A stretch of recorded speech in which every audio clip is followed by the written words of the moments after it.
Hi, I'm Ray Craig. I'm Dean of the College of Arts and Sciences, and it is my pleasure to welcome you to BGSU, and particularly to the College of Arts and Sciences. Your faculty are welcoming you here today, and they're going to give you some good insight into what your program is going to be like. But I like to start off the year by offering 5 keys to success for your college career. These are not complicated things, but they're little things that you can do to really make a difference. The first thing is that I don't want you to study. Okay? So the dean of the college just told you not to study. What I really want you to do is learn.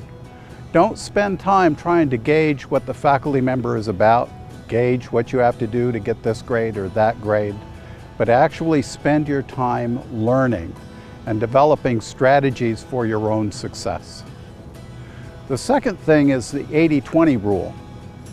The 80-20 rule, if you go back to high school, if you think about what you did there, 80% of what you learned came directly from the instructor, and 20% is what you did on your own time. In college, the 80-20 rule is flipped.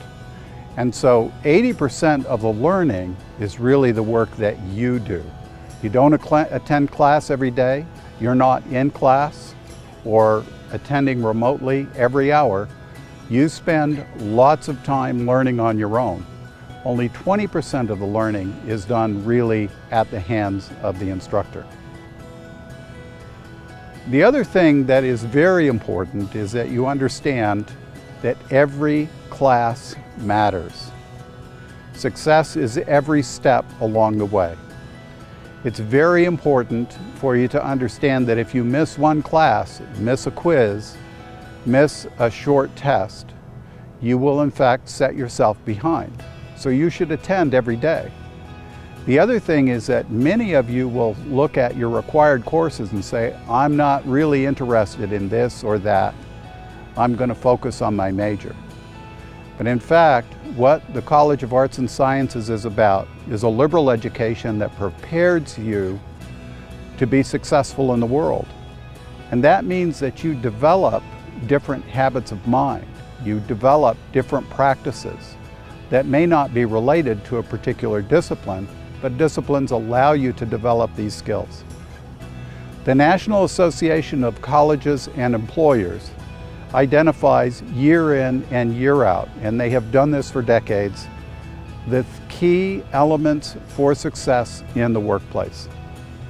And these key elements are all what we do in classes that are required, that are part of the Bowling Green Perspectives program. The number one talent or skill that employers want you to have is written communication skills, followed very closely by critical problem-solving skills. Your ability to work in a team, to collaborate, is also highly valued, as is initiative, your ability to communicate verbally, and the demonstration of leadership skills. The fourth key is reflection. You need to develop an inventory of learning strategies that works for you. Not everyone studies the same way. Not everyone learns the same way. Not everyone does this without assistance. In fact, the very best students are the ones that pursue assistance, get help from the Learning Commons, contact their professors. They explore the things that are most important to them, but they ask questions and they challenge themselves. So reflect on what it is that you do best. And finally, and this is important to BGSU in particular, because we want you to belong, is that you connect, you communicate, you demonstrate independence, but that you belong within this community. I'm a literature scholar, and I look back at Walden, Henry David Thoreau's Walden, to understand something of the American character. So if you recall, Thoreau goes out into the woods for a couple of years, and he lives out there by himself. Well, one of the things that he does is that at 2 o'clock every Sunday, for 2 years, he walks back into town and has dinner with his mother.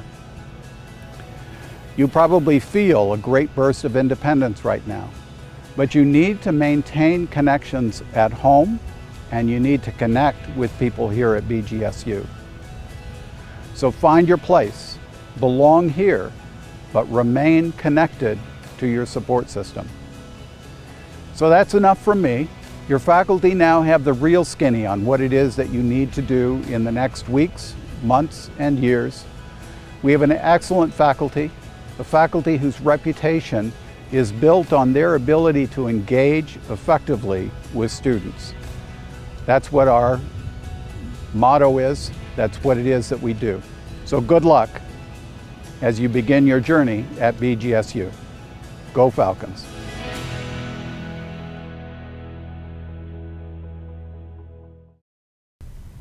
Hello, I'm Charlie Canwisher, Director of the School of Art.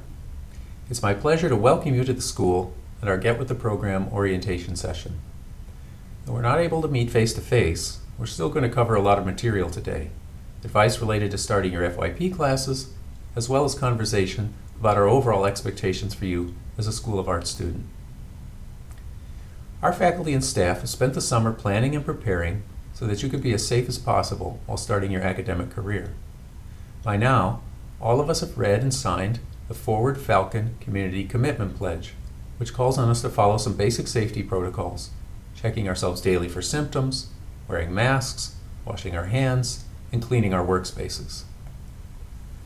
Underneath these actions is a recognition that staying safe will depend on us developing a sense of responsibility for each other's well-being, what you might call a sense of community. I wash my hands, wear a mask, and practice physical distancing not only because I don't want to get sick, but also to keep you from becoming sick.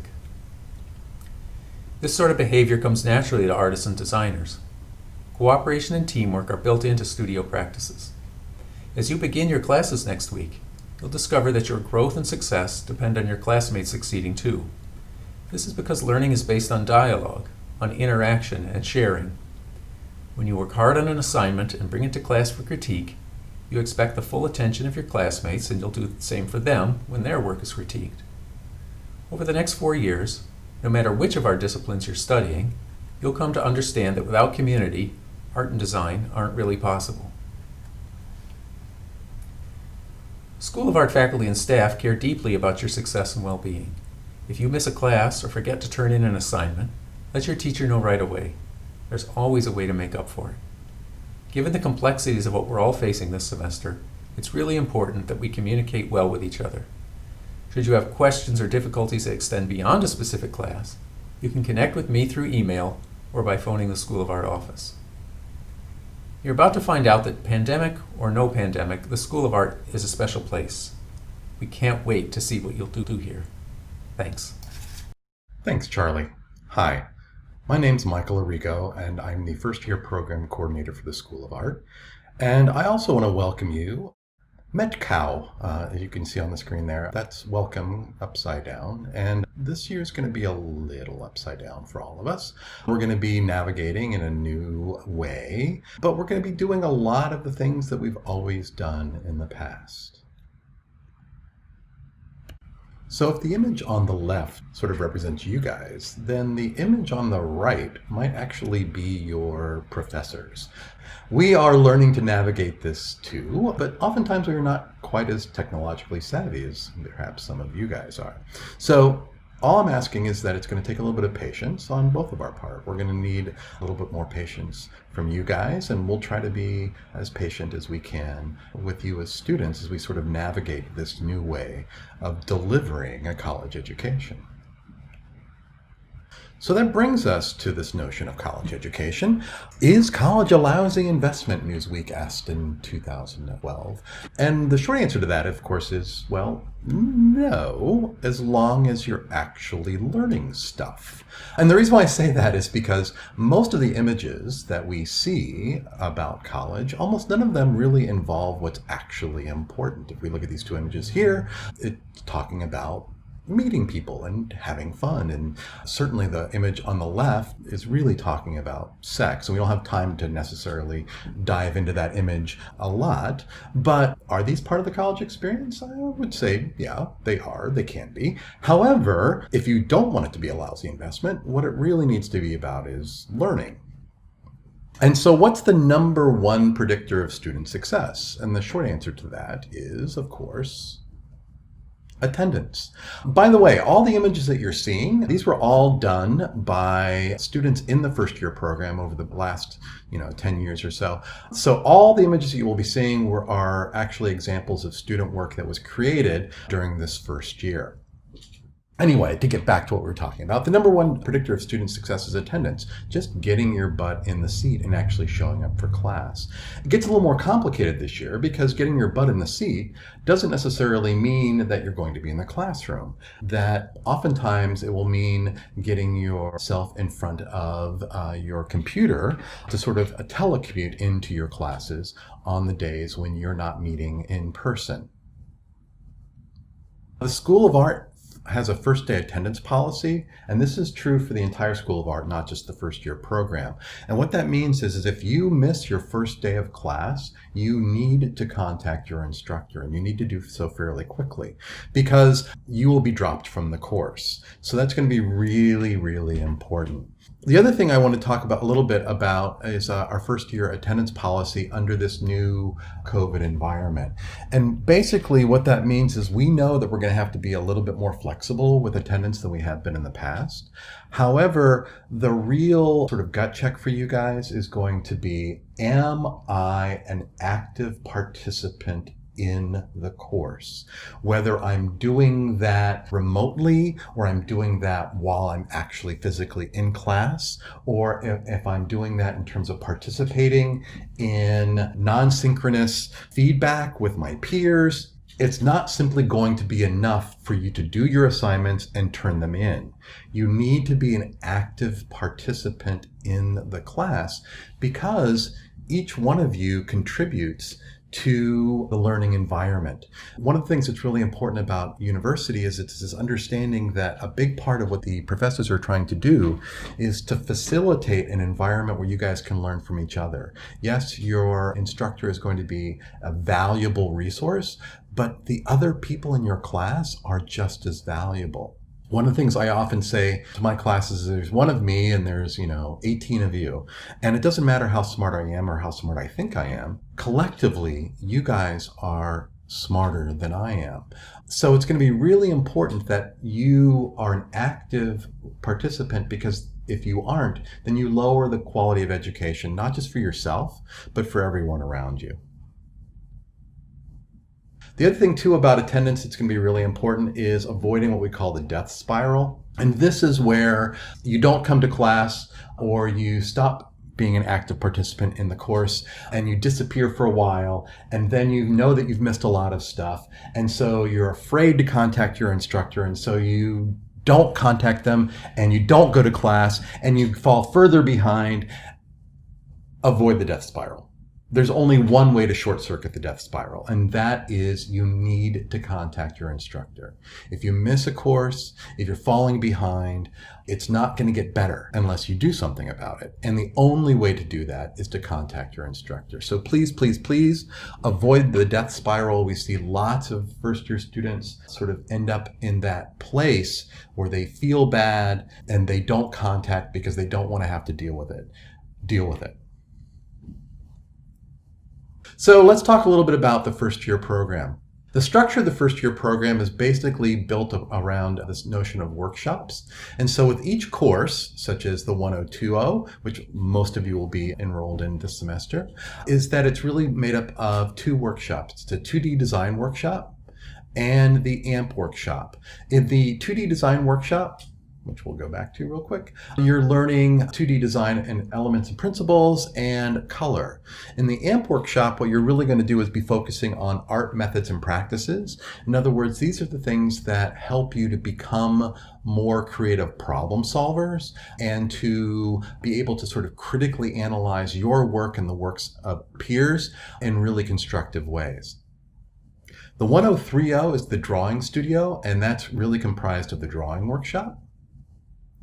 And then the last one is the Art 112, and that should be 0. I don't know why the 0 is missing off of there. It's the Media Studio, the 3D workshop, and the 4D workshop. 4D is basically dealing with time-based media, so video, performance, and installation.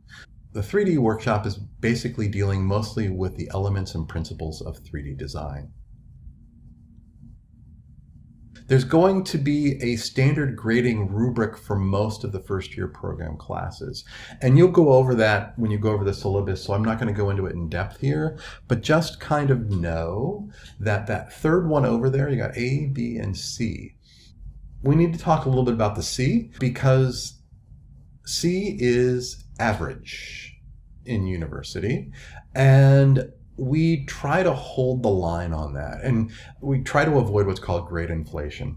Grade inflation doesn't help you at all. You need to know to make important choices about your future, about how successful you might be, how well you're actually doing in your classes, and how well you're performing vis-a-vis your peers.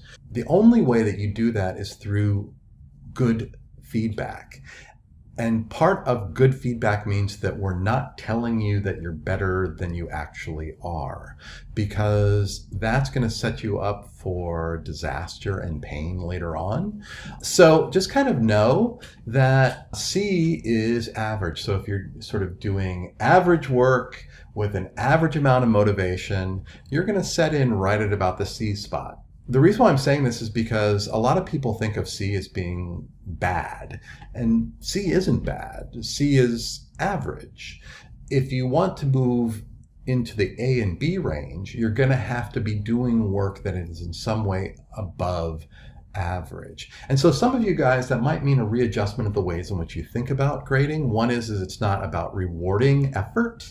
Some people will try really, really hard and still only end up with an average solution.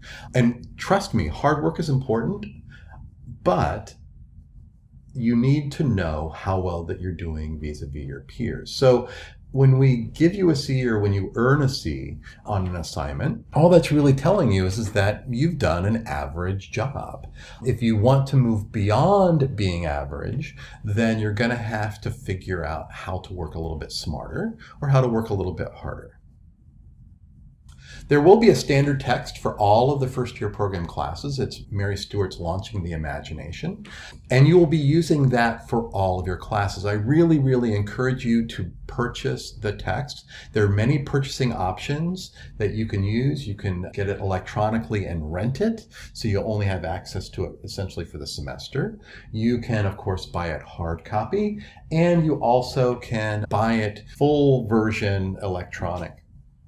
And I would also offer that you can buy sort of older versions of, currently they're in the 6th edition. We're sort of teaching from the 5th edition and the 6th edition, but if you are on a budget, then go ahead and buy one of the older editions. It means that you're going to have to translate the page numbers a little bit in terms of where the readings are, but most of the information has stayed the same. But it's really important that you do get the text. We're using that text for all 3 classes. We're trying to keep expenses as low as possible, and by using a standard text, that's one way we're doing it. But this is a really valuable resource, because what we're going to be covering in the classes is not the exact same as what you're going to encounter in the text. And the two really do inform each other and fill each other out. So really, you need to buy the text. The other thing I wanted to sort of adjust perhaps for you is that there's a good chance that you will be doing quite a bit more writing in your course than you might be accustomed to doing in an art course. And so why do we introduce writing? First of all, there's going to be about a 2,000 word minimum every 8 weeks or so. So imagine sort of 4,000 words for the semester, sort of minimum. The reason why we do this is because all creative professionals must be able to write. There's proposals, artist statements, grants, descriptions, and applications. Writing helps you to develop your own research. It forces you to apply concept and to synthesize your thinking, and you learn more when you write. So what we're going to be doing is there'll be discussions, there'll be self-reflections, group-edited wiki pages, and analysis. So here's the discussions and self-reflections, examples of group-edited wikis, analysis and appreciation of concepts. A lot of times we'll be posting these onto the web. I use Facebook groups in my classes. That's what I use. Other people use other kinds of places for you guys to share information online. There'll be responses and reviews and research journals, and of course written critique and peer reviews. There is support for writing at BGSU. There's the Learning Commons, which we'll talk about more later on down the line, but you might get encouraged to look for support from the Writing Commons at some point. And this is basically just to get your writing up to snuff, because if your writing is poor now, it's going to affect your ability to succeed in the future. And the sooner you can actually start to get some assistance with your writing, the better you're going to do in all of your courses, not just your art courses. Our mission in the first year program is your success. To a certain degree, we're not really figuring out how to make stuff, how to make art, how to do design. That's important. You are going to learn that. But it's really about remaking you. It's about critical thinking. It's about getting you to be able to think critically about your art and design projects. So we're also going to be stressing creative thinking. Not that you aren't creative now, but what you will be learning in your courses will help to amplify your ability to come up with creative solutions to problems. The other thing that we're going to be stressing is methodology. And we'll talk more about methodology as we kind of go on. But methodology is the approach. It's the way in which you go about solving problems. And one of the ways to be creative is actually to come up with creative methodologies. And so that is one of the things that we'll be covering in your first year program classes. So there are success strategies that we'll be trying to encourage you to utilize during the course of the semester. One of them is to start to think against yourself. And this is the idea of not just assuming that first idea that you have is tremendous. It's learning to sort of be critical about your own thought processes and beginning to sort of question your own thought processes. We're going to be asking you to be open and receptive to new ideas and to new approaches. We're going to need you to think big and put in the time. If we look at this example, these are just Post-it notes. However, this installation becomes powerful because they were willing to take the time to actually apply these Post-it notes to an entire house. A Post-it note in and of itself is not so transformative, but simply by putting in the time to actually think big with a simple idea, you can create something that's really quite moving. You're going to need to maintain work-school balance. And what this means is that if you are working, and we know a lot of you will be working, make sure that you're not working to the extent that it jeopardizes your reason for being here. I get it, you need money, but don't put the cart before the horse. I've seen so many students do themselves a mischief because they are working so many hours that they can't actually put the kind of attention into their coursework that needs to happen. Remember the reason why you're here.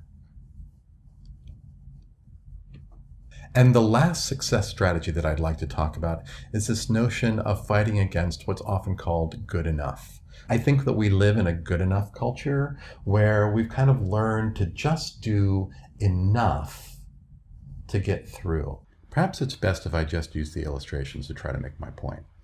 If we look at this looks like a perfectly fine crab hat. If your notion is to make a crab hat, this certainly seems good enough. However, why would you want to settle for this when you could actually have something like this? Now this is a crab hat. And do you see how one simply sort of plays at the idea? It's simply taking it far enough to be able to illustrate the idea, whereas the other one actually is taken far enough to move us, to actually have us have a real experience. So don't sell yourself short. Be willing to take your ideas as far as they need to go to be as powerful as they can possibly be. So next I'd like to talk to you about getting plugged into universities' resources. These include the Learning Commons, which is over in the General Library right next door. It includes the Writing Center and the STACK with the Student Technology Assistance Center. You can get help with writing, you can get help with technology, you can get some assistance in doing research, and you can get plugged into study groups over there. Also, I'd like to get you to take advantage of disability services. If you have a disability that you think is going to impact your ability to be successful in a class, make sure you go over there and you talk to them, and they can help you get accommodations for your classes. If you're feeling at all ill or not well, you really should take advantage of the Wellness Center. We certainly don't want you coming to class and endangering your fellow classmates if you might be a carrier of the coronavirus. So make sure that you are taking advantage of the Wellness Center this semester. It's going to be very important. The next college resource that I'd like to talk about are your college advisors. You have been assigned a college advisor at the College of Arts and Sciences, and they will stay with you through your freshman year and until you actually declare your major in your sophomore year. And at that point, you will be assigned an advisor in the School of Art. But until then, you need to go to MyBGSU, and from there you can see who your advisor is, and you can take advantage of them to help you schedule your classes as you're trying to move forward. Within the School of Art, we have a number of resources, and the first one I want to talk about is the Media Center. This is going to become really important for those of you guys that are taking the 4D class especially, but this is going to be a useful resource for all of you. Our Media Center has equipment that you can check out, but it also is where we do our large format printing. So you can go there, use your BG1 card, and you can use that to do printing. So take advantage of the Media Center. It's got a lot of great equipment that you can utilize as you're working on your assignments for your classes, especially if those are technical in nature.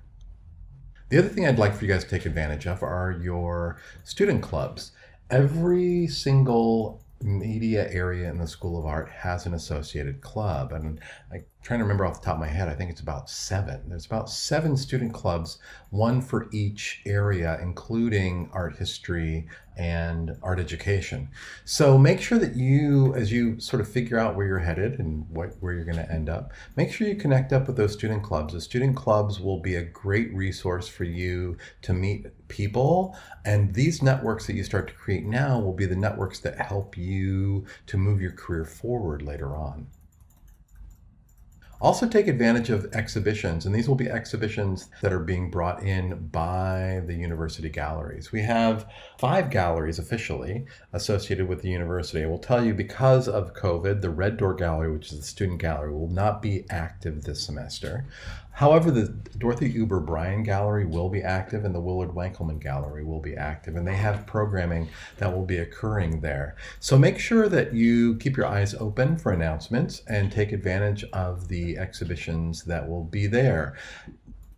Also, our visiting artist program is very much curtailed this semester due to COVID. However, there will be opportunities for visiting artists to be brought in digitally. In other words, they will be doing sort of virtual meetings with students. And so keep your eyes open for that. And certainly we're hoping for next semester that we can begin to open up the visiting artist program a little bit more aggressively in the past. But I will tell you that as you move forward after this year, hopefully, the School of Art has a really dynamic visiting artist program that you really need to take advantage of. Again, these are the ways in which you start making connections now that will help you professionally later on down the line, as well as being just great learning opportunities. Field trips, and I know I'm starting to sound like a broken record at this point. However, field trips will be somewhat curtailed. So this semester, we're definitely not taking any field trips, certainly not in the first year program. However, We're hoping that perhaps in the spring, depending on how things go, we might be able to open things back up. But field trips are a really dynamic part of ways in which we get students connected to the art and design world. And certainly, if it doesn't happen this year, you're going to want to take advantage of these as we move forward in your next few years as you're attending here. The second to last thing that I wanted to mention in terms of resources that we would like you to get plugged into is the Medici Circle. And the Medici Circle is our fundraising organization that is associated with the School of Art. And you can join as a student. It's really important that a lot of the stuff that goes on in the School of Art is funded through the Medici Circle. And so by becoming a student member, you help to fund the kinds of activities that help you and your peers move forward. So please, there's a link there. You can come back and revisit that link. Or if you just simply go to the School of Art website, you will see a link for the Medici Circle. If you follow that, it will give you an opportunity to sign up. And I can't remember now, but it used to be really cheap. I think it's like $5 for a student membership. So really think about joining the Medici Circle. And the last thing I'd like for you to take advantage of, and you won't probably be able to do it this year, again, because of travel restrictions, but this is one of those things you want to kind of plan for. We have a sister institution, Studio Art College International in Florence, Italy, and we send about 15 undergraduate students in a normal year. This is not a normal year because of COVID. However, COVID is not going to be with us forever, and it's not usually students that are going in the summer between their freshman and sophomore year. Probably the ones that people take the most advantage of is between their sophomore, junior year, between their junior, senior year, and I would really encourage you to look into doing a summer stint in Saatchi. It is gorgeous. You are in the heart of Western art history. It is pretty amazing. And in fact, if you look at the bottom picture there, that's me, and that is Botticelli, boy with a red cap. And it's me trying to do my best Botticelli impersonation. I've taught there a couple of years, and I will tell you, it is an excellent experience for everyone that goes. And it's not as expensive as you think. So if you're interested, just look into it. There are funding opportunities to help you fund that in terms of getting scholarships and whatnot. So make sure that you look into it if it's something you're at all interested in. And then the last thing are the Freshman Talent Awards. And what you're looking at here is an image from back in the old days when we used to actually install the Freshman Talent Awards up in the hallways of the School of Art. It's now done virtually through SlideRoom. But the Freshman Talent Awards are an opportunity for you to earn scholarships for next year. And the scholarships vary depending on the amount of the endowment makes. So I can't tell you exactly how much those would be. But we give away about 15 of those, between 9 and 15 of those, and they range anywhere from $800 to $1,200, generally speaking. That's real money. So really think about getting engaged. The other thing too is that this is something that you could start to build your resume now. And I can't stress this more vehemently than to say it's really important to start building your portfolio now, to start building your resume now. That when you graduate, these awards, these scholarships, these things that you enter and that you potentially get into, those really mean something to potential employers. So make sure that you are taking advantage of those Freshman Talent Awards, not just because it's an opportunity to make some money towards school, but also because it's a way to start building that resume or CV. Also, in the spirit of building that resume or CV, think about internships and grants. So in terms of internships, these are all going to be at the senior level. That's why they're 4,000 level courses, but you can start thinking about this now. There are 4890 field experiences. There's an art management internship. There's an internship for the studio arts. There's a digital art practicum, and there's a graphic design internship. And so all of those internships are things that you really should start thinking about planning for. Also, it's really important, and this you can start doing now. Whereas those are kind of at the senior level, these university CURS grants, and that CURS stands for the Center of Undergraduate Research and Scholarship. These undergraduate CURS grants, you can actually apply for now. So in the next funding cycle, which will be, I believe, in the spring, you can begin to apply for these undergraduate KERS grants. And basically all this means is that you get up to $500 for supplies, and you work under the supervision of a faculty member, and you get $200 in financial support for undergraduate conducting the project. And so you have something that you're interested in researching. And what you do is you approach a faculty member to help you sort of design what that might look like, and then you apply for a KERS grant. And at that point, then you can get them. And this, again, it's not just the money. This is really mostly about having an opportunity to do true research very early on in your academic career. But this is also about building that CV, or that building that resume. So really think about perhaps pursuing a KERS grant if you have something that you're really interested in researching anyway. So as we're sort of thinking about getting plugged in, another great resource is, of course, going to be the faculty. And this is me. This is my work. The folks that I'm going to be introducing you to right now are the people that teach within the first year program. You'll meet some of the other faculty here in a moment as we sort of talk about some of the other areas. But real quickly, I'm just going to sort of give you the names of the people that are teaching the first year program this year. You can kind of see their work. But please, I really encourage you to reach out to your faculty, not just in terms of what's happening in your class, but for any kind of questions or anything that piques your kind of interest. This is the advantage of university. There's a kind of a breadth here. There's a depth here in terms of the people that are teaching in both the first year program and in the School of Art. And connecting up with those faculty members is one of the best ways in which you can begin to really cement your success. So this is me. This is the other full-time faculty member that's tenured in the first year program. This is Leanne Papil. Mars DePay is a full-time instructor in the School of Art. Tom Muir will be teaching in the first year program. He's usually the head of metals and jewelry, but he'll be teaching for us this semester, one class for us. Sean Moran is usually associated with sculpture, and he will be teaching a class for us. Chuck Tucker is also associated with sculpture, and he will be teaching a section of first year program courses for us. Joel Doricio is usually associated with glass. He also is, you may know him from the Arts Village, and so he also takes that on, and he will be teaching one course for us. Brandon Briggs is an instructor in the painting program. He will also be teaching a course for us. Kelsey Scharf is an instructor for us, and Chris Pickett, a recent graduate, will also be teaching for us this year. So let's take a moment to talk a little bit about how the School of Art is organized. So the BFA, in terms of the degrees we offer, there's a BFA Studio in Art and Design. There's a BFA in Art Education, and that's a fairly rare degree. In other words, most art education degrees are either BS or BA degrees. We're one of the few BFA art education programs in the country. We have a BA in Art History. We offer a BA in Art. And this is a good time to talk about what is the difference between the BFA and the BA. And one way to think about it is that the BA is for those of you guys that want art, but you don't want to specialize necessarily in studio.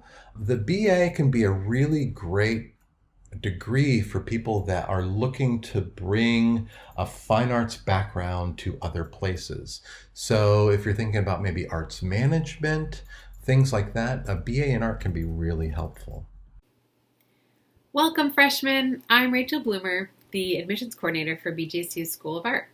Some of you may remember me from your visits to campus during your college search. Today I'm here to talk about the BFA Portfolio Review. The BFA Portfolio Review happens once a year around the end of March. This cycle, portfolios will be due March 28th by 11:59 p.m. Only students who are seeking a BFA degree need to submit a portfolio. That includes all graphic design and art education majors and some digital arts and studio majors.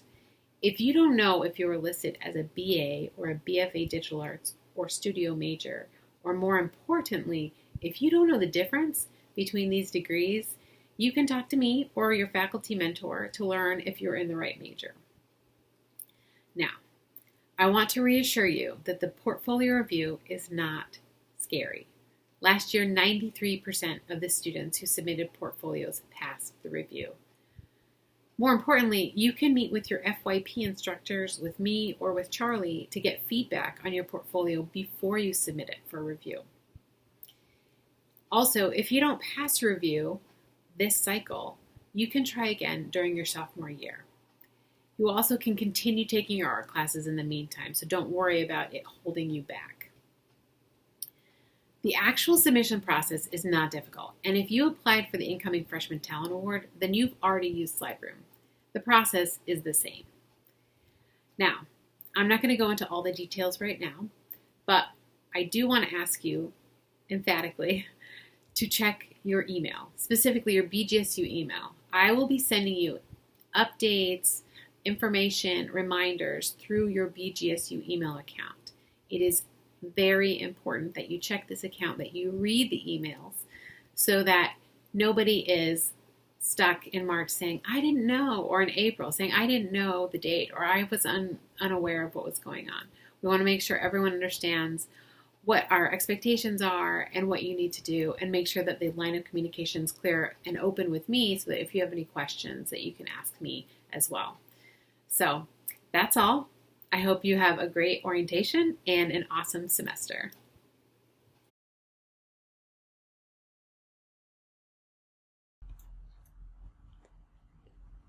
So there's 2D studio art, 3D studio art, digital art, graphic design, art education, and art history.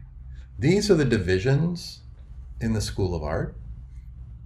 Don't confuse divisions with studio areas. There are no metals majors. In other words, as a metal student or as a glass student or as a painting student, right? You are either a 3D BFA or BA, or you are a 2D.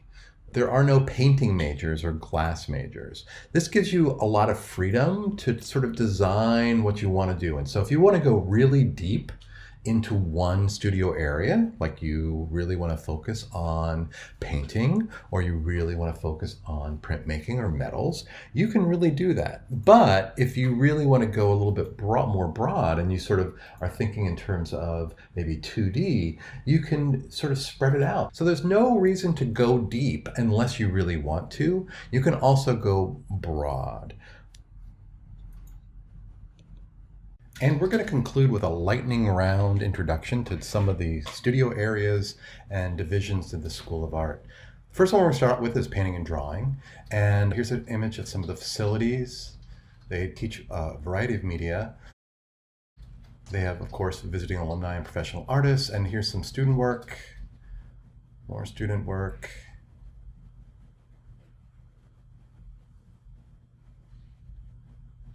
This is Denis Vojkevich, Mila Goldbeck, Brendan Briggs, who we introduced you to earlier. Next, we're going to look at printmaking.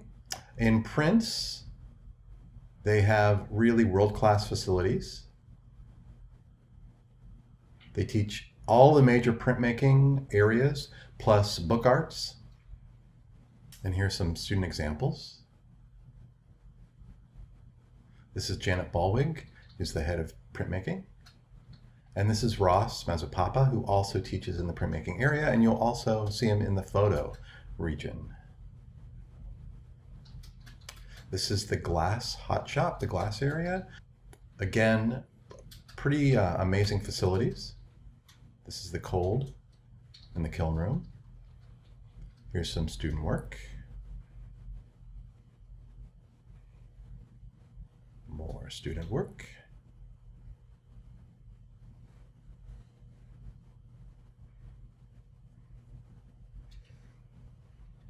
This is Joel, who we've already met, Joel Doricio, who teaches in glass. This is Ali Hogue, who's the head of the glass area. This is some of her work. The next area we're going to look at is metals and jewelry. Again, here's the facilities. We already talked about Tom Muir, who's a distinguished research professor. He's the head of jewelry and metals.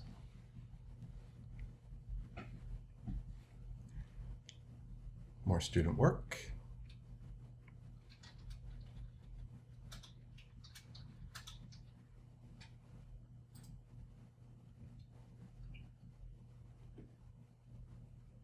That brings us to ceramics. This is John Balistreri. He's the head of the ceramics area, and this is him seated amongst some of his works that have been fired, I believe, and are waiting to be glazed. This is Andrew Gilliott. He also teaches in the ceramics area.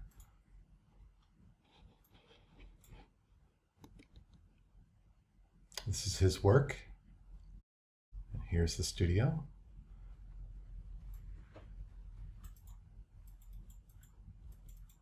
Visiting artists, kilns, big gas kiln, loading the Amagama kiln. This brings us to art history. This is Ruthie Light. She will be teaching the survey of Western art, so most of you will end up having Ruthie this semester. This is Dr. Ali Terry Fritsch. She teaches early modern art, mostly Renaissance. This is Dr. Andrew Hirschberger. He teaches modern contemporary art. His specialty is photography. This is Dr. Rebecca Skinner Green. She teaches world art and cultures. And of course, they do museum visits, typically. They do field trips. Visiting artists.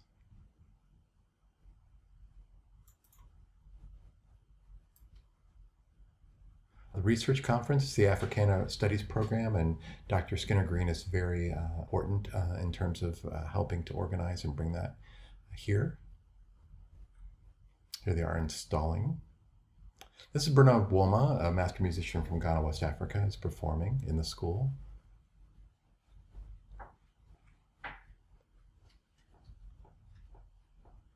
This brings us to photography.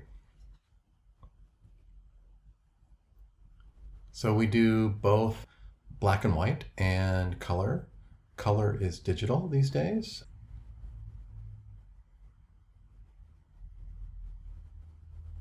That's Lou, who's Professor Emeritus. He retired recently, but you'll still see him kicking around here. And that's Lynn Whitney. She's the head of the photography area. This is Lou's work. This is some of Lynn Whitney's work.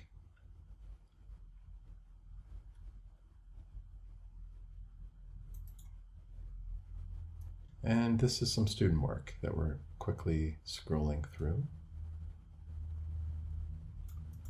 This is the art education area. Beth Sheets is lecturer in the program, and Dr. Barbara Bergstrom is the one who runs the program. So they do field experiences, median methods, advanced methods. The SAEA, which is the Student Art Education Association, that is both a club and an organization, a professional organization.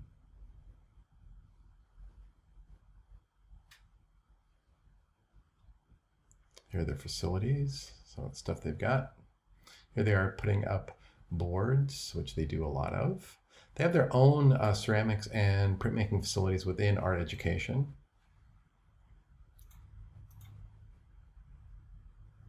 And be inspiring. And that brings us to digital arts. Digital arts has specializations that include digital imaging, 3D modeling, animation, video art, interactive art, and installation art. They're located primarily in the Wolf Center. They have 3 new labs, 2 of them are Mac and 1's PC. They have an installation space in 1104. The MCAP is the media center, and they have equipment that you can check out there. They also have the large format print lab. It isn't theirs, it belongs to the whole school, but it's there for your use. High-end photo, video, and audio gear is available there. And then the production studio is 201 Fine Arts Center. It's a place where you can go and actually shoot video and still images of your work. So here are some of the facilities. And here's some student work.